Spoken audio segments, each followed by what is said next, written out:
Today, I'm making 7 Hobbit meals, and that's almost 9,000 calories of food, all in one day. Now, Hobbits are some of the smallest creatures that exist in Lord of the Rings, but they're most legendary for their appetite. What about second breakfast? And it's not just about eating. It's about spending time with their friends and their family, having fun at parties and special events, and the communion that it brings whenever they're sharing this food.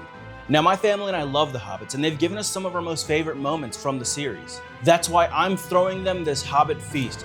From breakfast to supper, we're gonna have all of the things that they would eat together, but I have to do it before they get back from their shopping trip. By the end of the night, I'll be sitting down with my family with a proper Hobbit feast so that we can end the night watching the Lord of the Rings together. And it all starts with a Hobbit breakfast. Right away, you can see the difference between us and them. Most of us will grab something quick in the morning, maybe like a coffee or a granola bar. But Hobbits, they take their time. They sit down with a proper spread. Eggs, bacon, fried mushrooms, and some thick slices of bread with some butter or jam. Breakfast is hearty, it's grounding, and it's full of comfort. The Shire wakes slowly with smoke curling from chimneys and the smell of bacon fat drifting through the hills. Mushrooms are practically sacred to Hobbits, and Tolkien even wrote about it. Frodo, Pippin, and Merry famously stole from Farmer Maggot's field. And if you ever wondered how important mushrooms are in the Hobbit culture, remember, they risked facing an angry farmer just to get a taste. Eggs and bacon come from the heart of Hobbiton life. Hobbits live close to their food sources, chickens scratching in the yards, pigs fattening in pens, and bread rising in the stone ovens. But unlike dwarves who feast on salted meats in their halls, or elves who survive elegantly on lembas bread, Hobbits build their diet on what they grow, raise, and forage. Every breakfast feels like the land itself feeding them. Bread is the real foundation of a Hobbit table. At Bilbo's 111st birthday party, the food is described as abundant: cakes, breads, meats, and ale. Bread is both a daily necessity and celebratory centerpiece. So why such a big breakfast? Well, Hobbits spend much of their days outdoors, either gardening, farming, walking from village to village, and they need that energy to sustain them. But for Hobbits, food is never just fuel. It's an excuse to pause, savor, and to share the moment. The first meal of the day reminds them that life itself is worth celebrating, and then they do it all again, just 2 hours later. Second breakfast might be the most iconic Hobbit tradition, but it's not just a movie gag. In The Hobbit, Bilbo serves Gandalf seed cakes when the wizard first visits Bag End. These cakes were so famous among Hobbits that Tolkien himself mentioned them in letters as a favorite Shire treat. Today, I'm baking seed cakes. They're dense, nutty little cakes flavored with caraway seeds, and you can even drizzle some honey on them, and they're obviously served with a steaming hot pot of tea. Second breakfast is different from the first. Breakfast is hearty with eggs and bacon, but second breakfast is indulgent. It's comfort food, sweet, homey, and a reminder that Hobbits eat because life is worth living. You'll notice that Hobbits, unlike men or elves, never romanticize about food as survival. For Hobbits, eating is celebration. It's why Bilbo throws his party as a feast, and it's why Pippin can't stop asking Aragorn about meals while they're traveling. Food is how Hobbits define their happiness. In Middle-earth, each race's food reflects who they are. Elves eat lembas, refined and efficient, one bite sustaining them for days of travel. And dwarves eat hearty meats built for labor underground, and then the men eat whatever they can, often sparse in times of war. But Hobbits are the only race that eat for the joy of it. Second breakfast is more than just a meal. It's proof that Hobbits live life to its fullest, even in the smallest things. By 11 o'clock, Hobbits are ready again, and this time for Elevenses. But unlike breakfast or second breakfast, Elevenses isn't about eating a large spread. It's more of a tradition or even a marker of time. Where other cultures might keep their hour with bells, a Hobbit would keep it with the whistle of the kettle. Elevenses is a tea with a little something sweet or light, such as scones with some jam, maybe a biscuit or two, just enough to really tide them over until it's time for luncheon. The choice of scones is no accident. Tolkien modeled the Hobbits after rural English folk, and Elevenses was a real custom in Britain, especially in the countryside. A small break in the morning for tea, pastries, and conversation. But unlike in our world, Hobbits elevated this simple snack into a permanent part of their day, baked right into their routine. Food becomes the rhythm of the Hobbit life. Every couple of hours, another pause, another gathering, and another chance to sit at the table. Think about the other races of Middle-earth. By 11, elves have already sung at dawn and perhaps eaten nothing more than some fruit. Dwarves are deep in their minds, hammering stone, maybe gnawing on some salted meats, and the men of Gondor are already training for battle or working in fields. But hobbits, they've stopped not to fight or to toil, but to enjoy a pot of tea and a scone. Elevenses is more than just a meal. It's a declaration that even in the smallest things, joy is worth taking time for.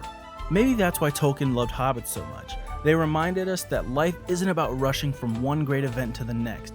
It's about slowing down, savoring the cream and the jam, sharing a laugh, and carrying on. But as cozy as this is, hobbits don't linger for long. By 1 o'clock, it's time to move from one light sweet to something that's truly hearty. By midday, it's time for luncheon. But while Elevenses was light and sweet, luncheon is where the real food comes back to the table.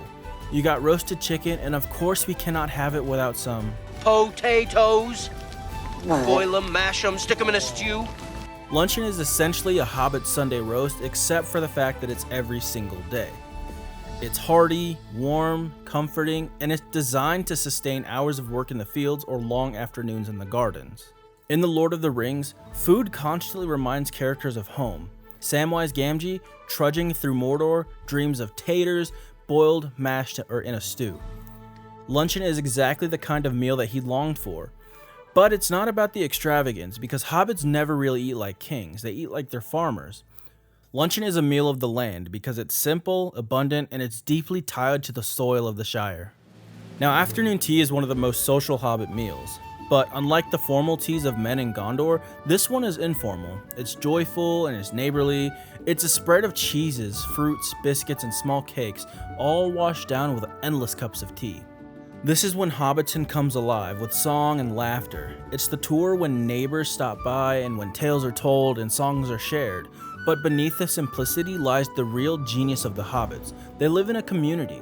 And afternoon tea isn't just about the food, it's about the connection that they have with one another. As the sun sets over the Shire, hobbits gather for dinner, the centerpiece meal of their day. But this isn't a feast for kings or warriors. Where men of Gondor might dine in stone halls, or dwarves in vast underground banquets, hobbits feast simply at wooden tables and cozy round homes. Dinner is about abundance without extravagance. Tonight, it's a hearty beef stew. Meat simmered slowly with some carrots and onions, served with some crusty bread, and you can tear it by hand and share it around the table. The beauty of a stew is that it tells the story of the hobbit life. The ingredients aren't exotic, they're local, pulled from gardens, bought at markets, or bartered with a neighbor. But when you let these simple things cook together slowly, they become something far greater than the sum of their parts. This stew is the Shire itself in a pot, warm, comforting, and nourishing. In The Lord of the Rings, food is always tied to memory and home.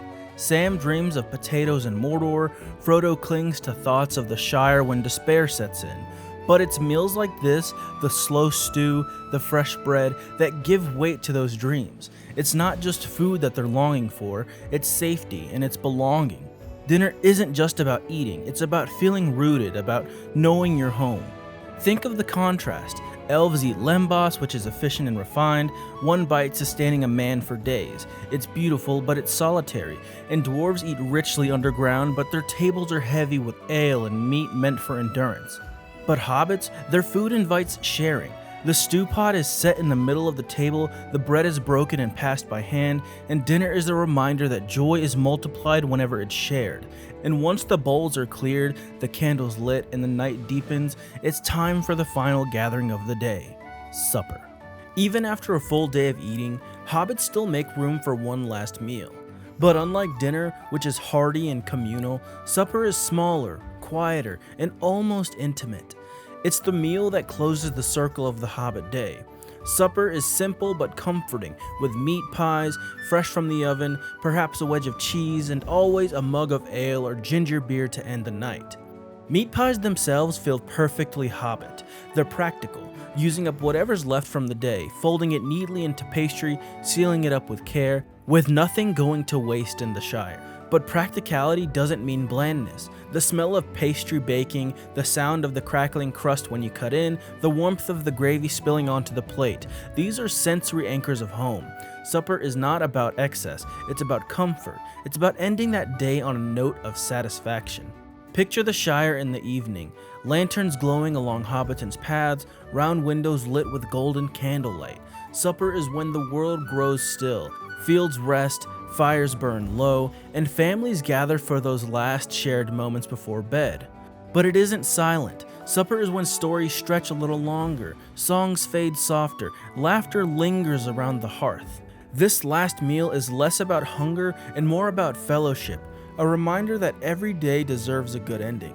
Tolkien was intentional about this. He often said that hobbits were his vision of the English countryside, and supper reflects that spirit. In England, a late supper was often simple: bread, cheese, ale. And for hobbits, it's the same, only expanded by joy.